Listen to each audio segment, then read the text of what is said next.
नमस्कार. आज आपण रुपाली वाघरे म्हणजेच रुपाली वैद्य यांच्या एका खूप सुंदर कवितेवर बोलणार आहोत. कवितेचं नाव आहे झंकारू दे हृदयाच्या.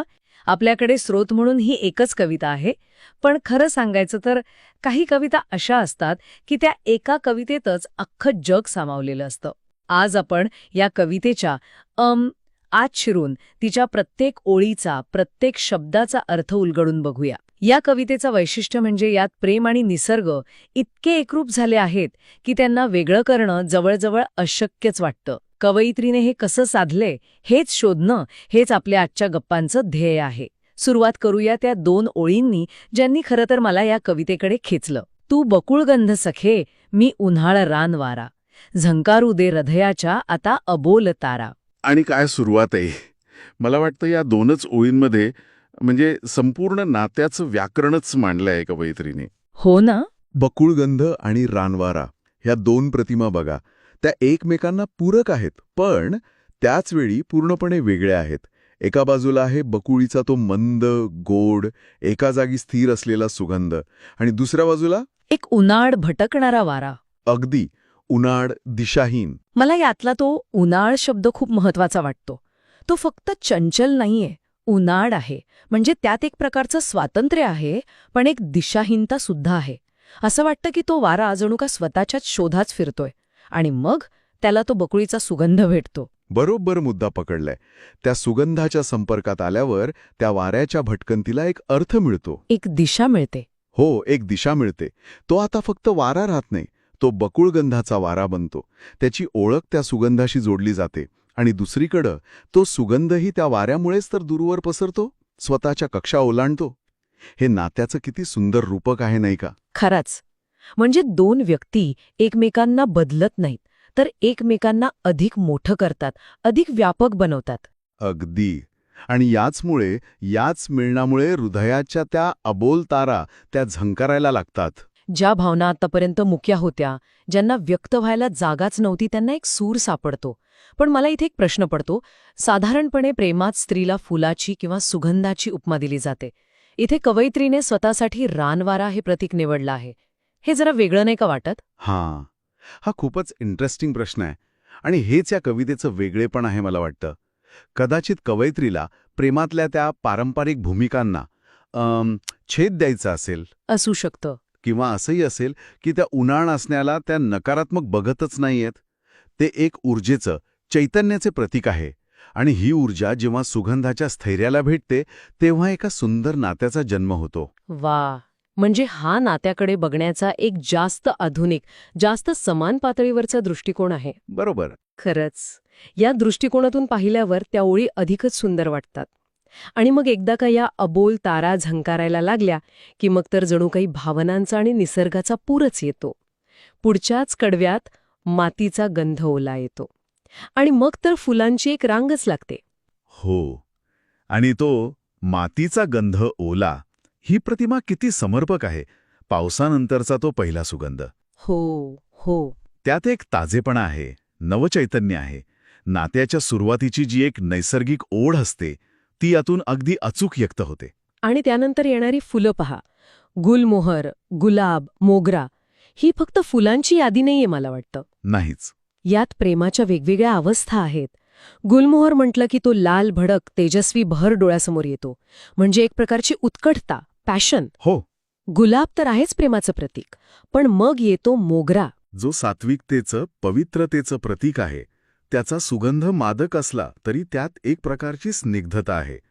म्हणजे कवयित्री सांगत आहे की या प्रेमात गुलमोहराची उत्कटता आहे, गुलाबाचं प्रेम आहे, आणि मोगऱ्याची सात्विकता सुद्धा आहे. नातं बहुरंगी आहे.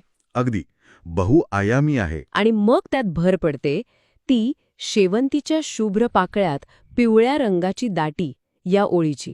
मला ही ओळ खूप आवडते. का? काय विशेष वाटतं त्यात? कारण यात फक्त रंगांचा उल्लेख नाहीये, तर दाटी हा शब्द वापरलाय. जणू काही त्या भावना इतक्या दाटून आल्या आहेत की त्या शुभ्र पाकळ्यांमध्ये त्या दाटीवाटीनं उभ्या आहेत, बाहेर पडायला आसुसलेल्या आहेत. अप्रतिम. काय निरीक्षण आहे. दाटी हा शब्द त्या भावनांची गर्दी, त्यांची तीव्रता बरोबर पकडतो, आणि मग पुढची ओळ्या सगळ्यावर कळस चढवते. कोणती? हसते मनपाखरू धुंदावणे जाईजुईच्या कळ्यात.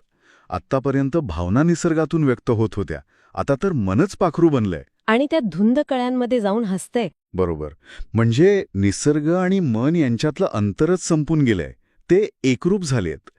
निसर्ग आता फक्त पार्श्वभूमी नाही, तोच भावना बनला आहे.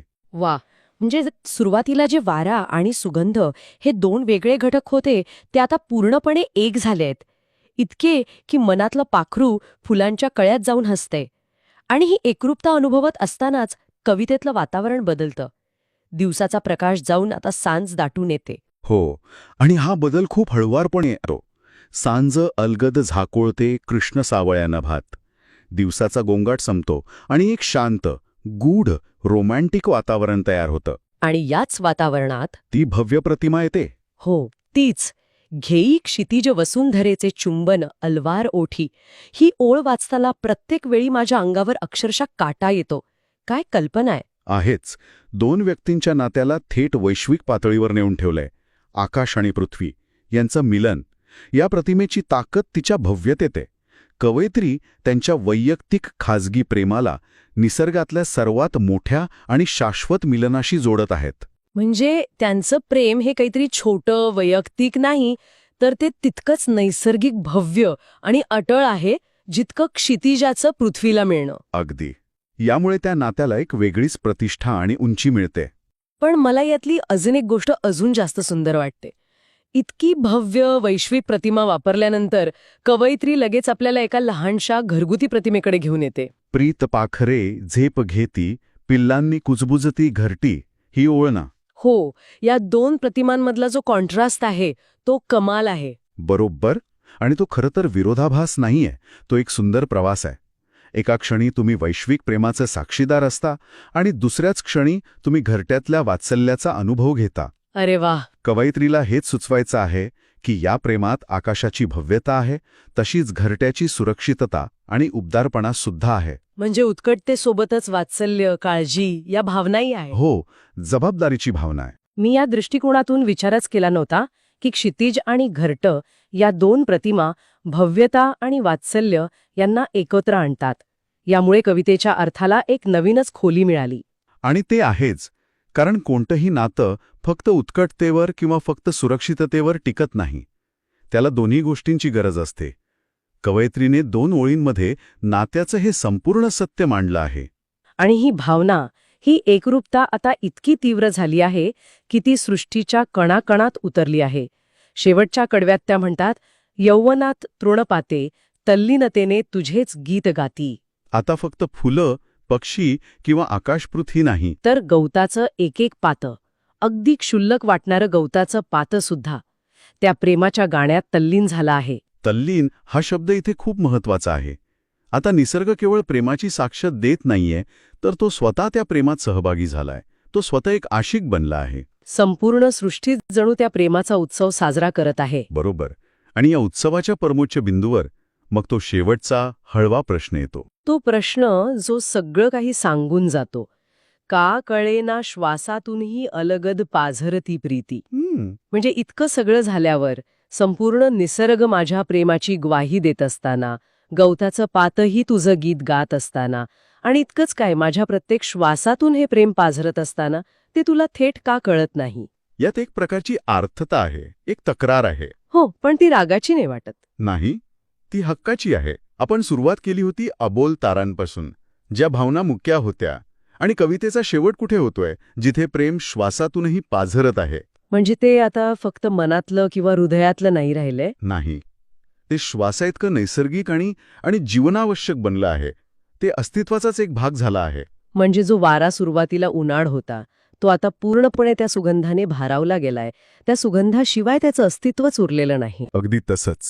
आणि म्हणूनच ही शेवटची ओळ एक प्रकारे प्रिय व्यक्तीला केलेली साध आहे, एक आवाहन आहे की आत्ता तरी माझ्या डोळ्यात, माझ्या शब्दात, माझ्या अवतीभवतीच्या निसर्गात आणि माझ्या श्वासात असलेलं हे प्रेम ओळख. या अबोल तारांचा जो झंकार आता एक सिम्फनी बनला आहे, तो आता तरी ऐक. बरोबर. खरंच काय अप्रतिम प्रवास होता हा. एका कवितेच्या काही ओळींमधून आपण रानवारा आणि बकुलगंधाच्या नात्यापासून सुरुवात केली. मग भावनांच्या बहरलेल्या बागेतून फिरलो. आकाशाने जमिनीला घेतलेल्या वैश्विक चुंबनाचे साक्षीदार झालो आणि शेवटी त्या श्वासात मिसळून गेलेल्या प्रेमाचा अनुभव घेतला. या कवितेची खरी शक्ती तिच्या साधेपणात आहे असं मला वाटतं. अत्यंत गहन आणि क्लिष्ट भावना व्यक्त करण्यासाठी कवयित्रीने आपल्या अवतीभोवतीच्या सहज दिसणाऱ्या प्रतिमांचा किती सुंदर वापर केलाय. खरंय. यातून हेच शिकायला मिळतं की जेव्हा आपल्या भावना शब्दांच्या पलीकडच्या असतात तेव्हा निसर्गच आपली भाषा बनतो. अगदी खरंय. आणि याच विचाराने आजच्या आपल्या गप्पांना आपण एका प्रश्नावर सोडून देऊया. श्रोत्यांनी यावर नक्की विचार करावा. प्रश्न असा आहे की जर या कवितेतून निसर्गाच्या ह्या सर्व प्रतिमा काढून टाकल्या तर प्रेमाची ही भावना तितकीच प्रभावीपणे मांडता आली असती का? आणि जरा आठवून पहा, आपण आपल्या रोजच्या आयुष्यात आपल्या भावना व्यक्त करण्यासाठी नकळतपणे निसर्गातील कोणत्या प्रतिमा किंवा रूपकं वापरतो.